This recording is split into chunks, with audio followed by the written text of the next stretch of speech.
तो बेटा solid state में मैंने आपको बता दिया था कि सॉलिड्स टू टाइप्स के होते हैं, क्रिस्टलाइन और एमार्फस। उसके बाद मैंने बता दिया था types of crystalline solid. Types of crystalline solid, crystalline solid होते हैं 4 टाइप्स के, कर लिए थे हमने ये भी, है ना। क्रिस्टलाइन सॉलिड 4 टाइप्स के होते हैं। कौन कौन से? कोवलेंट, मॉलिक्यूलर, मेटेलिक सॉलिड और आयनिक सॉलिड, है ना। ये हमने कर लिए थे, ठीक है, हो गए थे ना। इसके बाद हेडिंग डालो नेक्स्ट,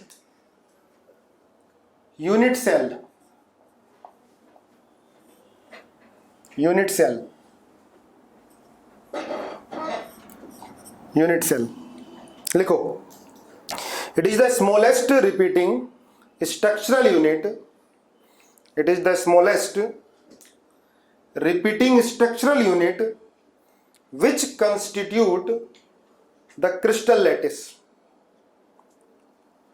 यूनिट सेल क्या होता है? स्मॉलेस्ट यूनिट होती है, ठीक है, जिसके रिपीटिशन से क्रिस्टल लैटिस बनता है या स्पेस लैटिस बनता है, ठीक है। यूनिट सेल क्या होता है? Smallest repeating structural unit which constitute space lattice or crystal lattice। space lattice और crystal lattice, है ना। जिसने पढ़ रखा हो रिवीजन कर लेना, अच्छे से पढ़ रखा हो तो कोई जरूरत नहीं है, ठीक है।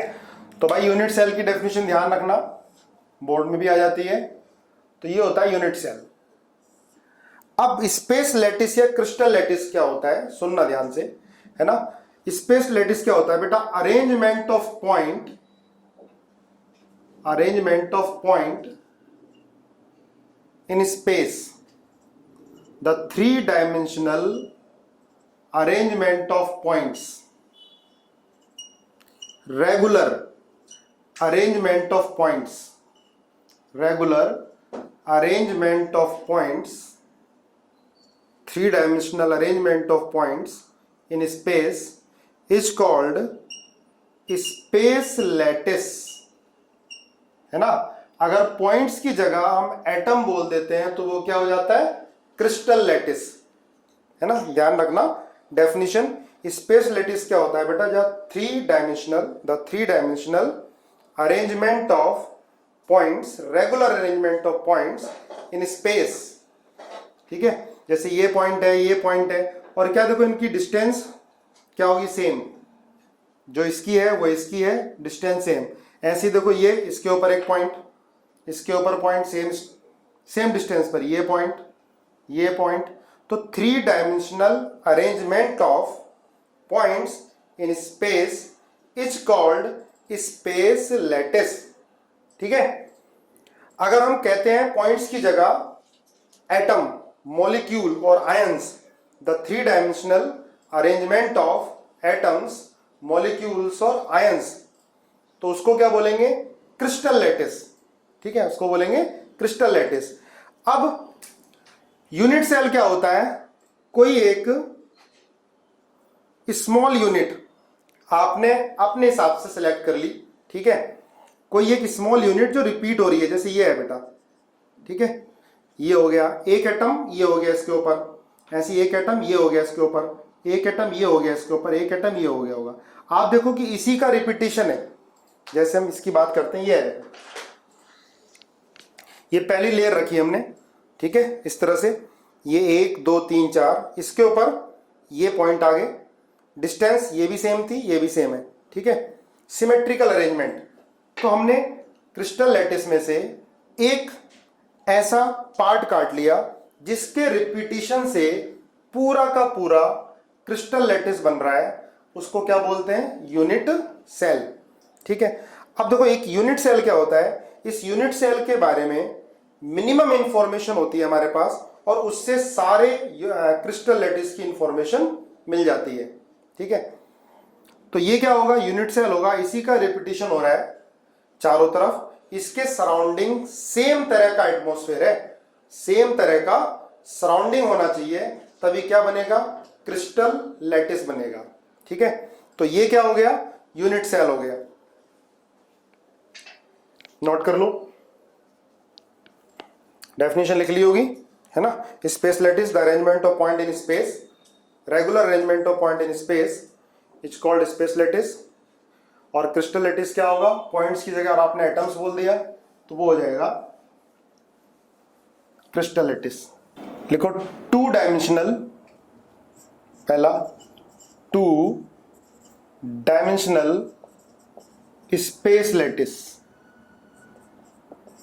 देखो वैसे 1D भी होता है, तो 1D क्या है, अगर हम 1D की बात करते हैं, आप जानते ही हो, सारे लोग समझदार ही हो, 1D में only one parameter are required, है ना, ओनली वन पैरामीटर। वो क्या होता है, length, distance, only one parameter are required, इसको बोलते हैं 1D। तो 1D अरेंजमेंट होगा तो क्रिस्टल लैटिस नहीं बनेगा। ठीक है, वन डायमेंशनल क्रिस्टल लैटिस में क्या होगा, लिख लेना, only one parameter is required, only one parameter, need of one parameter. ठीक है, पर 1D अरेंजमेंट से कोई क्रिस्टल लैटिस फॉर्म नहीं होता है, पर बेसिक चीज है, पता ही है आपको, लेकिन फिर भी लिख लो। 2D क्या होते हैं समझना, 2D 5 टाइप के होते हैं। ये सारे पॉइंट एनसीईआरटी में लिखे हुए हैं, तो हमें याद होने चाहिए, आ जाते हैं बोर्ड में भी, आईआईटी में भी, मेडिकल में भी। 2D होते हैं 5 टाइप के, लिखो, there are 5 types of 2D crystal lattice या स्पेस लैटिस। बताओगे कौन कौन से 5 टाइप के होते हैं 2D, कौन कौन से, लिखो यार चैट बॉक्स में। हाँ, तो कुछ लोगों का आंसर एकदम आ जाता है। चलो ठीक है, ठीक है, ठीक है, सबने बता दिया। अब मुझे बताओ 5 टाइप के क्रिस्टल लैटिस होंगे या स्पेस लैटिस होंगे 2 डायमेंशनल, तो उनमें कितने पैरामीटर्स रिक्वायर्ड है। हाँ ठीक है, कितने पैरामीटर्स रिक्वायर्ड है, 3 पैरामीटर्स, बिल्कुल सही है, 3 parameters are required. Very good, maximum लोगों का आंसर आ गया, 3 पैरामीटर्स रिक्वायर्ड। कौन कौन से 3 पैरामीटर, कौन कौन से, 2 साइड्स, है ना, 2 sides and 1 angle, 2 sides and 1 angle, बिल्कुल सही है, 2 साइड्स एंड 1 एंगल, ठीक बात है, बिल्कुल सबको पता है। तो छोटे छोटे पॉइंट है, ध्यान रखोगे बेटा। 2 डायमेंशनल क्रिस्टल लैटिस या स्पेस लैटिस में there are 3 parameters are required, 2 sides and 1 angle. और ये होते कौन कौन से, लिख लेना, square, rectangle, rhombus, rhombus, third, fourth parallelogram,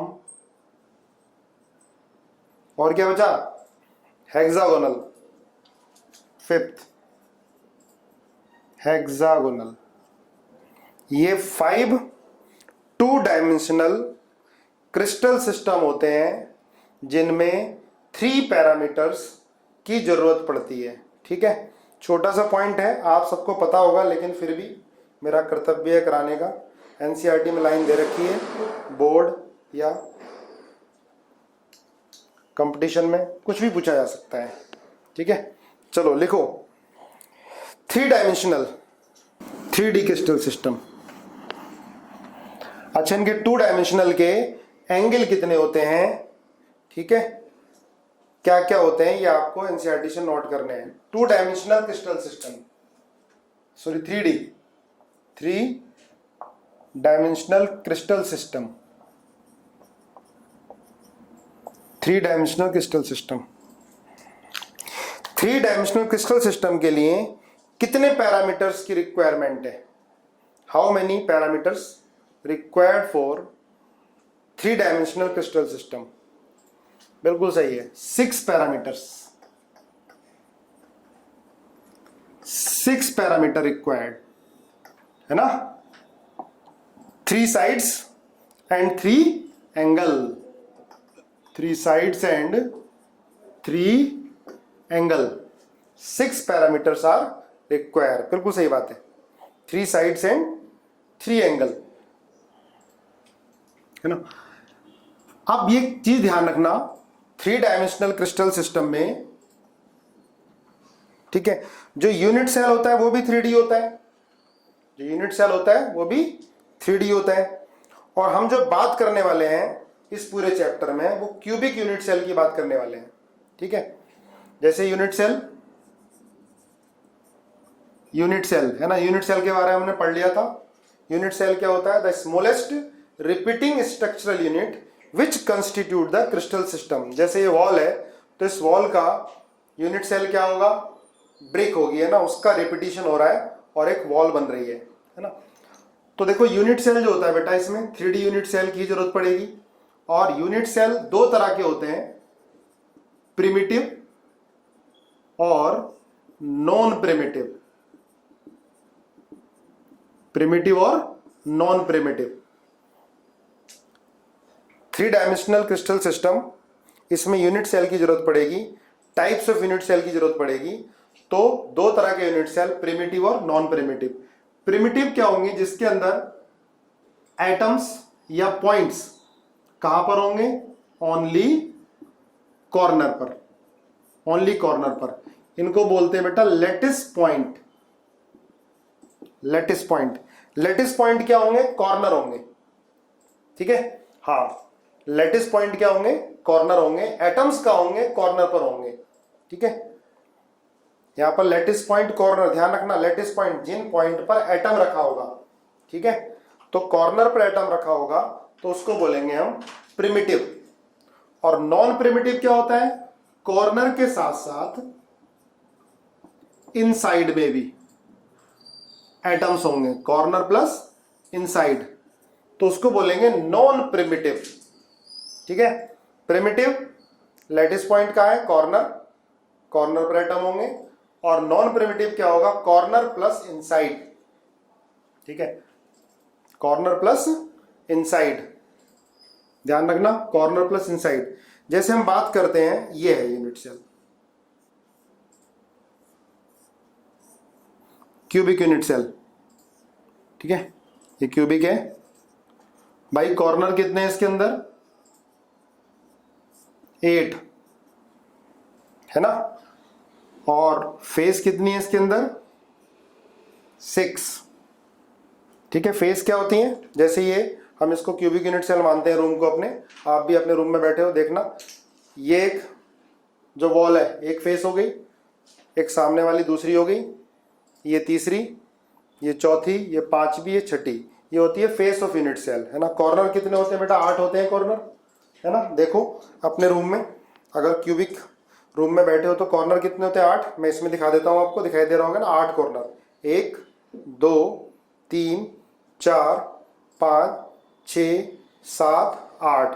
face क्या होंगे बेटा? ये फेस है ना जो आपको, ये फेस, एक नीचे वाले देखो, एक नीचे जो हमारे फ्लोर है, एक ये है ना, 2 दूसरी फेस, ये तीसरी इधर साइड में जो दीवार है, ये चौथी, ये पांचवी, ये छठी। तो फेस कितनी होती है बेटा? 6 होती हैं, 6 फेसेस। कॉर्नर कितने होते हैं? 8 होते हैं, 8 कॉर्नर, ठीक है।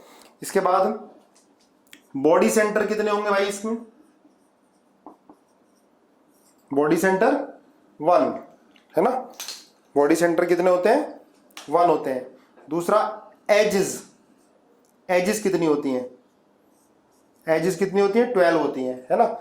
एजेस क्या है बेटा? ये एजेस हैं, है ना। जैसे आप अपने रूम में देखो, सारे लोग बैठे हो रूम में देखो, तो ये एजेस होती है नीचे, ठीक है, ये एजेस हैं, 1 2 3 4। अपने रूम में देखो 4 नीचे एजेस हैं, ठीक है, 4 ये साइड में है ना, ये 4 ये आपके साइड में, और 4 क्या हो गई? ऊपर हो गई। तो एजेस कितनी होती है बेटा? 12, है ना। एक एज ये होगी, एक एज ये होगी, 2 3 4 5 6 7 8 9 10, 11, 12। एजिस कितनी होती हैं? 12। और एज सेंटर कितने होते हैं? एज सेंटर भी कितने होंगे? 12 ही होंगे। इसमें क्या प्रॉब्लम है भाई? एज 12, एज 12 होंगे तो एज सेंटर भी 12 होंगे। ठीक है ना? एज सेंटर भी कितने होंगे? 12। पहले आज हम इसको यूनिट सेल के बारे में पता करेंगे सारा कुछ। ठीक है, तो बेटा 8 कॉर्नर हो गए यूनिट सेल में, 6 फेसेस हो गई, बॉडी सेंटर 1 हो गया, एज सेंटर कितना हो गया? 12 हो गया, है ना? अब मुझे आपको ये बताना है कि बॉडी डायगोनल कितने होंगे इसके अंदर। How many body diagonal? हाँ, 6 फेस सेंटर। भाई 6 फेसेस होंगी तो फेस सेंटर भी कितने हो गए? 6 ही हो गए। ये तो अंडरस्टूड है ना? बॉडी डायगोनल कितने होंगे टोटल? 4। बिल्कुल सही है। टोटल बॉडी डायगोनल कितने होंगे? 4 होंगे, है ना? देखो इस कॉर्नर से उस कॉर्नर तक नीचे, ठीक है, एक उस कॉर्नर से इस कॉर्नर पर। अपने रूम में देखो, रूम में बैठ के एक इस कॉर्नर से इस कॉर्नर, उस कॉर्नर से इस कॉर्नर, ऐसे देखो ये है ना? ये वाला आइटम जो मैंने पकड़ रखे हैं दोनों बॉडी डायगोनल वाला है। एक यहां से यहां लाइन जो जा रही है, बॉडी डायगोनल क्या है? Line passing through the diagonal, है ना? ध्यान दिखाई दे रहा है? एक ये होगा, ठीक है, ऐसे एक ये होगा, ऐसे एक ये होगा और एक ये होगा। तो टोटल बॉडी डायगोनल कितने होंगे बेटा? 4 होंगे, है ना? रूम में बैठ के देखो, बहुत आसान चैप्टर है, एक बार समझ में आ जाए तो। रूम में बैठ के देखो बॉडी डायगोनल कितने होंगे? 4। उस कॉर्नर से नीचे वाले कॉर्नर तक, ठीक है, उस कॉर्नर से इस वाले कॉर्नर तक, ऐसे ऊपर वाले कॉर्नर से इस वाले कॉर्नर तक, उधर ऊपर वाले से इस वाले कॉर्नर तक। तो टोटल बॉडी डायगोनल कितने होते हैं? 4। बॉडी डायगोनल 4 होंगे। क्लियर है? Body diagonal 4। अब आप मुझे बताओ, जो एटम कॉर्नर पर होगा उसका कंट्रीब्यूशन हमारे वाले एटम में कितना होना है? ठीक है, पहले यूनिट सेल की बात करेंगे। यूनिट सेल के बारे में पता करने के बाद फिर हम देखेंगे total number of 3 dimensional crystal system. 1/8 है। तो कंट्रीब्यूशन, चलो पता है भाई सबको, सब बिल्कुल बढ़िया से रिवाइज कर पाए। Contribution of atom eight corner कितना होता है? 1/8 होता है। अब इसको समझना ध्यान से, कंट्रीब्यूशन ऑफ एटम एट कितना? 1/8। तो बड़े ध्यान रखना, ये हमने बनाया था 3 डायमेंशनल लैटिस, ऐसे ये पॉइंट हमने बनाए थे, है ना? मैंने थोड़े बड़े कर दिए ये पॉइंट, ये ठीक है, ऐसे ये,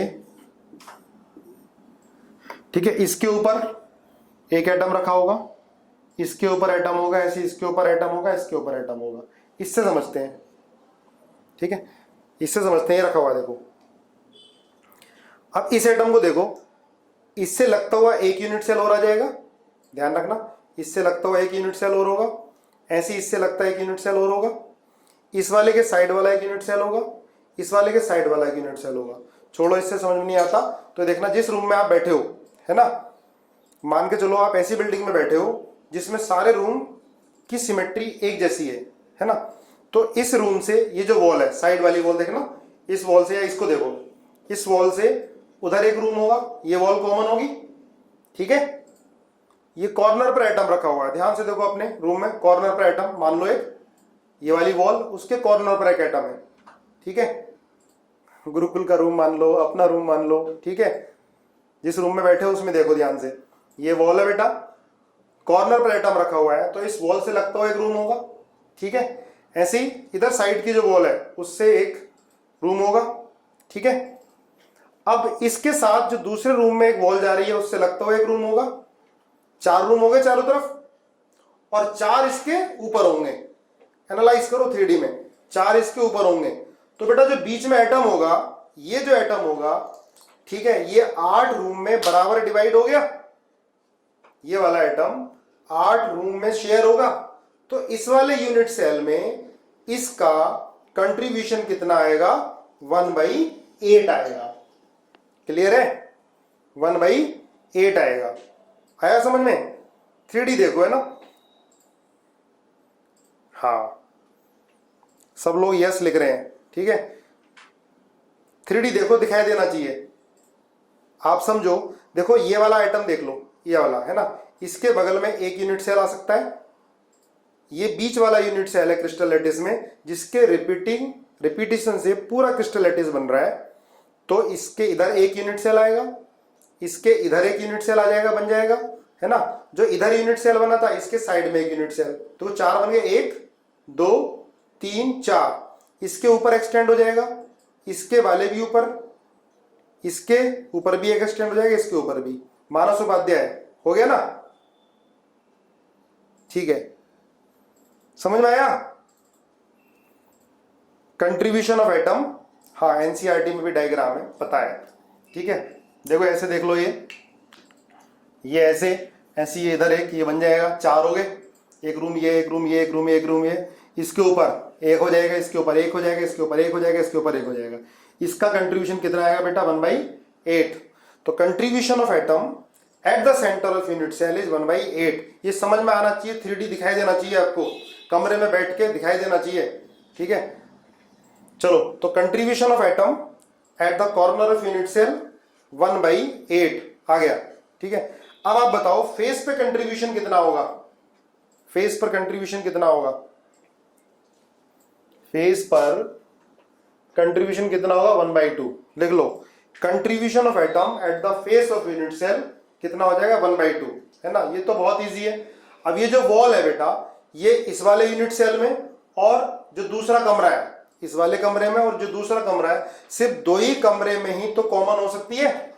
एक वॉल ये 2 ही कमरे में कॉमन हो सकती है, एक ये वाला और एक ये वाला। तो बीच में जो एटम होगा, आधा उधर डिवाइड होगा और आधा इधर डिवाइड होगा, है ना। इसको मान लो, यहाँ पर जो है ये फेस है, यहाँ जो एटम होगा तो आधा जो इससे साइड वाला यूनिट सेल होगा और आधा इसके अंदर होगा, ठीक है। तो contribution of atom at the face कितना होगा, 1/2। इजी है, समझ में आ गया ना भाई। आप अपने कमरे की वॉल मानो, जो वो वॉल है वो 2 ही यूनिट सेल में कॉमन हो सकती है। तो जो एटम फेस सेंटर पे रखा होगा, आधा दूसरे कमरे में और आधा तुम्हारे कमरे में होगा। क्लियर है। चलो, फेस का समझ में आ गया सबको।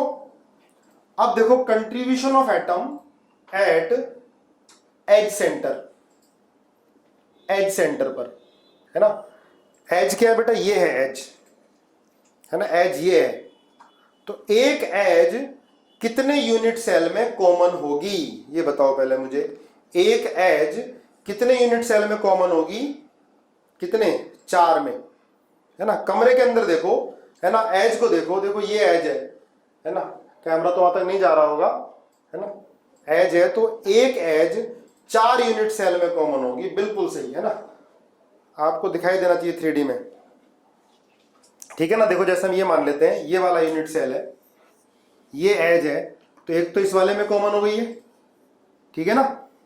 ये एज मान ली, ये पूरा यूनिट सेल है, और इससे ऊपर वाले में होगी। देखो 2 यूनिट सेल बन गए, ये नीचे वाली एज है, तो 2 इसमें और 2 इसके ऊपर जो होंगे।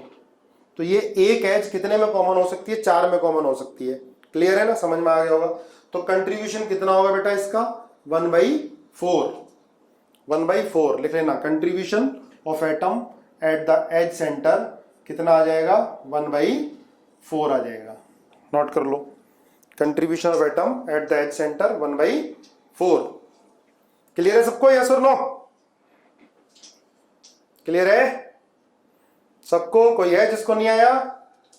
दिखाई दे गया, दिखाई दे गया है। तो बेटा एक एज 4 यूनिट सेल में कॉमन होगी। मौलिक कह रहा नहीं आया समझ में है यार, देख इजी है। अब ये यूनिट सेल है, ये बीच में, बीच वाला यूनिट सेल है, पूरा एक क्रिस्टल लैटिस है, उसमें बीच वाला यूनिट सेल है। तो भाई ये वाली जो एज होगी, इस एज, ये एज कॉमन 4 यूनिट सेल में हो सकती है ना। एक इससे ऊपर यूनिट सेल एक्सटेंड हो सकता है, एक इधर एक्सटेंड हो सकता है, ठीक है। और एक देखो, एक तो यही है, एक इधर एक्सटेंड हो जाएगा, एक इसके ऊपर, इस वाले के ऊपर, एक इस वाले के ऊपर। तो ये एज है 4 यूनिट सेल में कॉमन होगी, ठीक है। अरे दिखाई दे जाना चाहिए इजिली। अब लिखो contribution of atom at the body centre. Body centre पे कितना कंट्रीब्यूशन होगा, बॉडी सेंटर पे कितना कंट्रीब्यूशन होगा, 100% 1 है ना। भाई जो बॉडी सेंटर ये है तो किसी और यूनिट सेल में छोड़ना जा सकता है? 100%, बिल्कुल सही बात है। ये यूनिट सेल है, इस यूनिट सेल का बॉडी सेंटर, मैं एक बॉल उठा के तुम्हें दिखा देता हूं, देखो ये है। तो भाई ये किसी और में तो कॉमन होगा ही नहीं, ये तो पूरा का पूरा इसी के अंदर रहेगा, ठीक है ना। हाँ 1, ये तो सबको आ गया होगा। लेकिन इसको ना घर पे आराम से एनालिसिस करनी है आपको अच्छे से, क्योंकि 3D क्वेश्चन आते हैं IIT के अंदर। मेडिकल में थोड़ा इजी आ जाता है, और थोड़ा साथ साथ समझोगे, 3D देखने की कोशिश करोगे तो ये चैप्टर बहुत इजी होने वाला है जब क्वेश्चन की प्रैक्टिस करेंगे तो कंट्रीब्यूशन बॉडी सेंटर पर कितना होता है? 100%, या हम क्या बोलते हैं? 1 बोलते हैं, ठीक है। हो गया।